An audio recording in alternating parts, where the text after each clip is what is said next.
നമ്മുടെ ഒ പിയിൽ വളരെ സാധാരണമായിട്ട് കണ്ടുവരുന്ന ഒരു കണ്ടീഷനാണ് ടങ് ടൈ, അല്ലെങ്കിൽ നാക്കിൻ്റെ അടിയിൽ കെട്ടുണ്ടാവുക എന്ന് പറയും. പല സമയത്തും കുഞ്ഞുങ്ങൾ ജനിക്കുന്ന സമയത്ത് അല്ലെ ആദ്യത്തെ ചില മാസങ്ങളിൽ തന്നെ ഒന്നുകിൽ മാതാപിതാക്കൾ അല്ലെങ്കിൽ അവരുടെ പീഡിയാട്രീഷ്യന്മാർ കണ്ടുപിടിക്കുന്ന ഒരു കാര്യമാണ് ടങ് ടൈ എന്ന് പറയുന്നത്. ടങ് ടൈ കാരണം എന്തൊക്കെ പ്രശ്നങ്ങൾ ഉണ്ടാകുമെന്ന് നോക്കാം.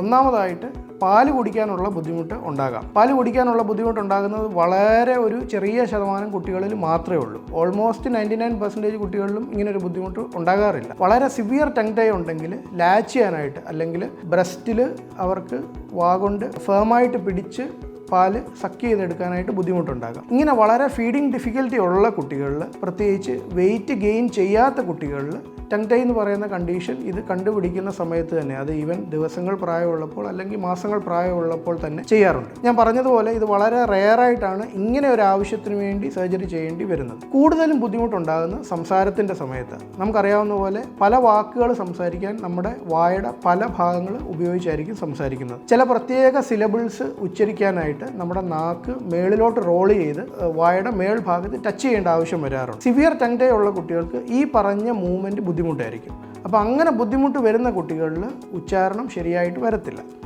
സാധാരണ രീതിയിൽ സിവിയർ ടങ് ടൈ ഉള്ള കുട്ടികൾക്ക് ഏകദേശം നമ്മളൊരു 9 മാസത്തിന് ശേഷം സർജറി ചെയ്ത് അത് പരിഹരിക്കാൻ പറ്റുന്നതാണ്.